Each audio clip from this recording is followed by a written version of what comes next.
Um, my name is Magda Tsolaki and I'm Professor of Neurology at Aristotle University of Thessaloniki, and also I am the Chair of Greek Foundation of Alzheimer's Disease and Related Disorders.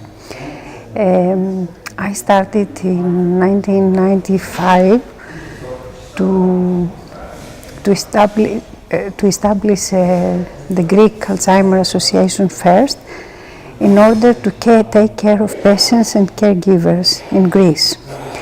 We found that this effort was very successful. Both patients and caregivers were very happy with all these non-pharmacological interventions or approaches or treatments or what word we can use.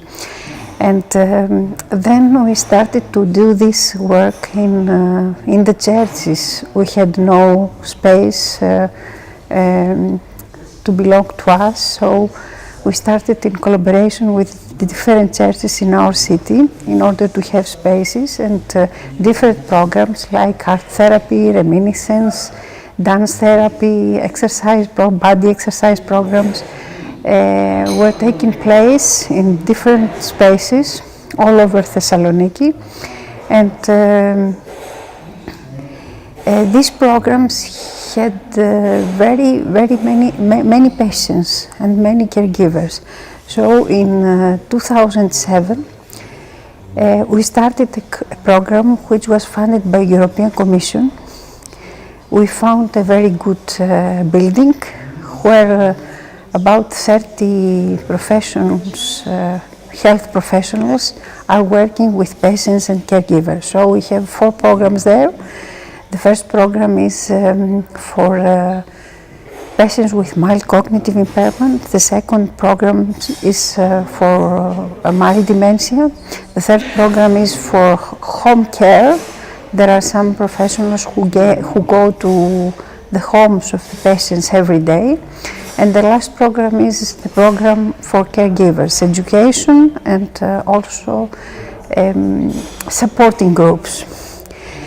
And in 2009 we created another day center, and now these centers host about 1,200 patients with dementia and caregivers. But we kept also the other 2 centers, one in collaboration with Church of Thessaloniki and the other in collaboration with Municipality of Thessaloniki. And in one of them, people with moderate to severe stages come, and they come from morning to midday. And in the other facility, we have people with all of the stages, because it is in a different area of Thessaloniki. So we are now working with patients and caregivers 15 years. We have much experience, and we can say that non-pharmacological approaches are very useful for patients with dementia and caregivers, because many people stop me in the middle of the city, in the roads of the city, and say, thank you very much for this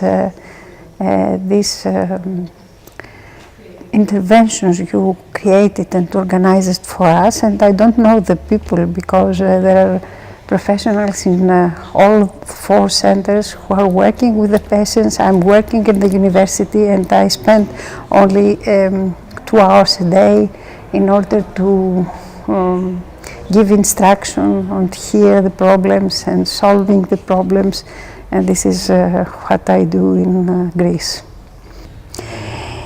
I think the most important is what is important for us also.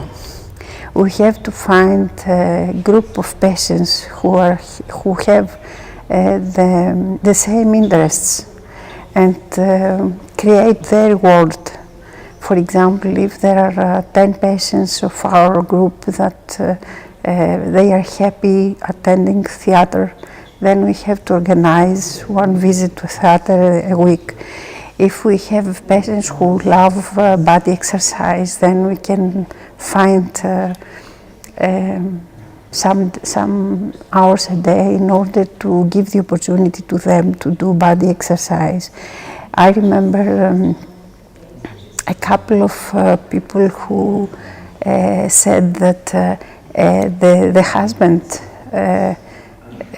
who had dementia forgot everything, but he didn't forget the day of the body exercise. So that means that if the patient is interested in something, in one activity, then he activates his brain in order to remember things that we don't believe that he can remember.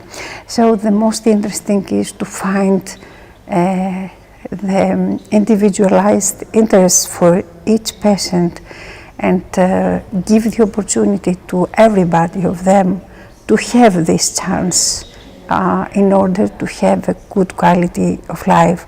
I believe that they have the same needs as we have, but perhaps they have no opportunity in order to express their needs. So we have to come to them and find their needs and try to cover their needs in order to give the opportunity to them to have the same quality of life as we have, in a different environment, in a different world that we live, but they can have the same quality of life.